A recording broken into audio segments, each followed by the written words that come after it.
Alright, Mabsat, ito may latest upload ata si attorney dito. Sabi niya dito, ipagdasal natin na huwag makaisip na magpatiwakal.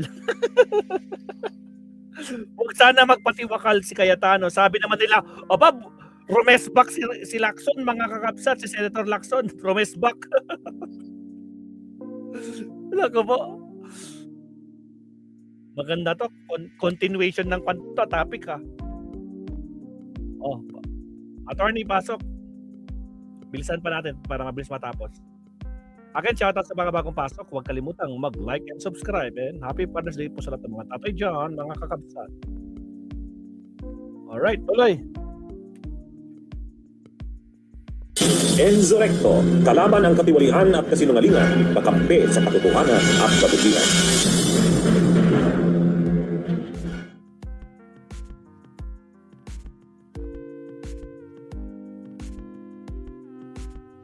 Magandang gabi, mga kabunyog, mga kababayan. Welcome sa isa namang episode ng ating gabi-gabing talakayan.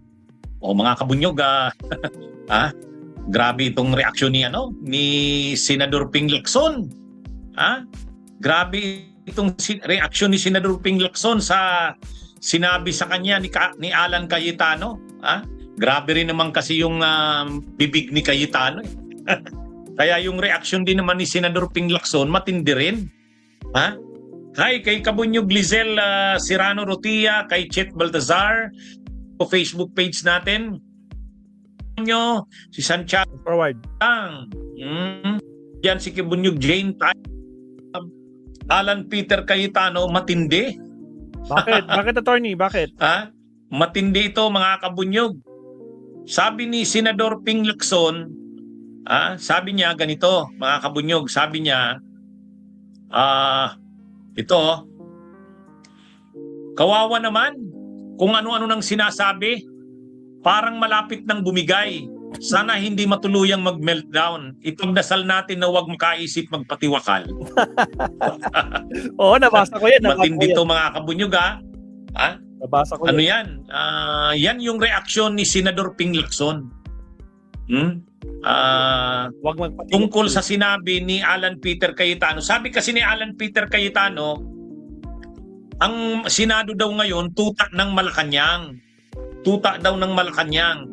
At ang mga leaders daw nito, halimbawa si Soto, tuta yan. Si Rapi Tulfo, tuta daw yan ng Malacanang. Pero si Erwin Tulfo daw hindi. Tuta na lang yan ni Lacson. Kaya si Lacson anya, sabi ni Cayetano, hindi yan simpleng tuta, aso yan. Malaki na yan. Matagal na yan. Siyempre, tinanong si Senador Ping Lacson kung anong reaksyon. Sabi ni Senador Ping Lacson, matagal na daw siyang tinatawag ni Cayetano. Ang tawag daw sa kanya ni Cayetano, Kuya Ping. Kaya hindi niya daw maintindihan bakit ganun ang sinasabi sa kanya na tinatawag siyang aso. Ang tawag sa kanya daw ni Cayetano, matagal na, Kuya Ping. Tapos sabay sabi ni Cayetano, yan ang nakita natin ngayon. Sabi niya, kawawa naman kung ano-ano nang sinasabi, parang malapit nang bumigay. Sana hindi matuluyang mag-meltdown. Ipagdasal natin na huwag makaisip magpatiwakal. No kayang reaksyon dito ni Alan Peter Cayetano? Ano naman kasi, kung titingnan mo naman talaga kasi ang mga ginagawa ni Alan Peter Cayetano, sobra naman Dapat sana matapos mapalitan yung liderato ng Senado nung nakaraang araw, nung nakaraang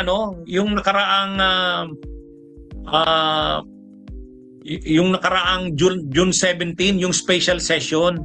Dapat nung napalitan na yung liderato ng Senado, nakakuha na ng 13 sila Gatchalian, graciously tinanggap na ni Cayetano Di ba sabi niya naman, pag nakakuha na kayo ng 13, patanggapin ko na yan. Wala na kayong problema sa akin. Nakakuha naman na ng 13 ng grupo ni Gatchalian. Tapos ngayon hindi pa rin siya tumitigil, bastos ang mga pinagsasabi. Tama. Ngayon nakatikim siya ngayon kay Lacson. Eh sabi ni Lacson, kawawa naman kung ano-ano nang sinasabi, parang malapit ng bumigay. Sana hindi matuluyang mag-meltdown. Ipagdasal natin na huwag makaisip magpatiwak. Ano yan Yung sinasabi na yan ni Lacson, matindi yan. Parang kaliwat kanang sampal yan sa mukha ni Cayetano. Kasi parang depressed na si Cayetano. Sa sitwasyon kasi ni Cayetano, parang sobrang depression sa nangyari sa kanya, hindi niya pa rin matanggap.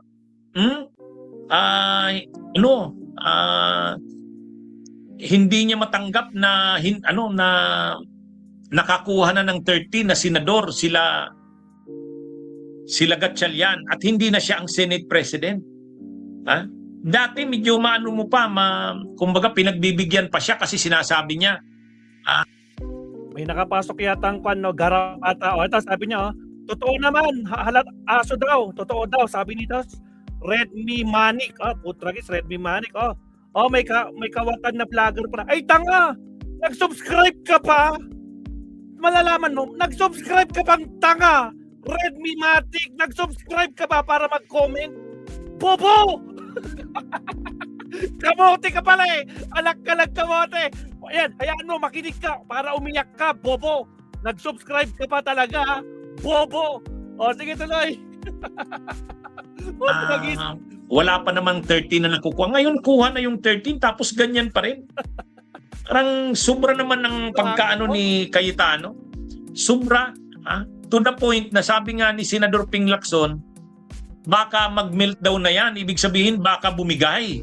Kasi iba na yung ugali ni Cayetano. Masyado ng sa kanya. Parang iba yung tama sa kanya, iba yung epekto nung nangyayari. Baka nga bumigayan, sabi ni Lacson. Dapat bantayan. Baka mag-complete meltdown yan. Kaya, ito mga kabunyog? Sabi ni Senador Ping Lacson, ipagdasal, baka kung anong gawin yan.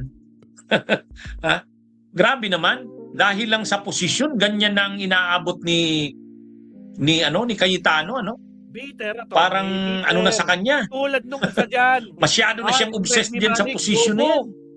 Ano ba naman kung sila Soto nga, di ba? Actually nung May 11, nung lumitaw si Bato, hindi inaasahan nila Soto yon sa kanila Lacson. Pero biglang lumitaw si Bato. Tapos nag-declare na bakante na ang lahat ng positions tapos ng eleksyon. Nanalo ngayon si Cayetano, nakakuha ng 13. Wala. Ano lang yun? Natanggap kaagad nila Lacson yun, nila Soto yun. Wala silang magagawa hindi na sa kanila yung mayorya. Tinanggap nila yun. Itong si kahit naman si Chis Escudero. Nung si Chis Escudero ay pinalitan ni Soto, pinaalam lang kay Escudero na pinakita lang yung mga nakapirma. 15 na yung nakapirma doon. At nung nakita yun ni Chis Escudero, na siya? Kumbaga hindi na nagsalita, okay. Itong si Cayetano, hindi. Talagang desperado. Grabe ang bibig. Kaya ito mga kabunyog, so sabi ni Senador Ping Lacson, ibang klase to. Grabe na ang attitude, ang pinagagawa ni Cayetano, ibang klase na, baka bumigay na yan. Kaya sabi niya, ipagdasal natin. Hindi, totoo yun. Actually, kung titingnan nyo, dapat yata magpa-check na yan si Cayetano. Mga kabunyog, mga kababayan? Ibang klase na yan, hindi na normal. Okay? Mga kabunyog, mga kababayan, magandang araw sa inyong lahat. Mabuhay po tayo. Alright, salamat Attorney Enzo. Naku, basag na naman. Basag na naman itong si Alan Petra. Alan Petra Cayetano, maabsat, basag na naman kay Ping Lacson. Ipagdasal na lang natin na wag magpakaisip na magpatiwakal. Kasama ng mga garapatang, mga DTS na bobo, nagsusubscribe pa para makapag-comment kay Maestro. Bobo talaga. Goodbye! Ang mga bobo, bawal ang bobo dito. Kamote, bawal ang troll dito. Kamote ka. Iyak mo na lang yan, bobo. O siya, tuloy natin ito, Ma'am. Diyos ko Lord, napapatawa talaga tayo pag may mapasok mga garapatan, di nila sinasabi nila. Iyak! Ba? Manang-mana sa amo talaga nila si Alan Peter tsaka si Garapata na bloodbath. No? Takot na takot, di man lang kaya humarap sa pre-trial. Bobo. O sige, countdown na din tayo.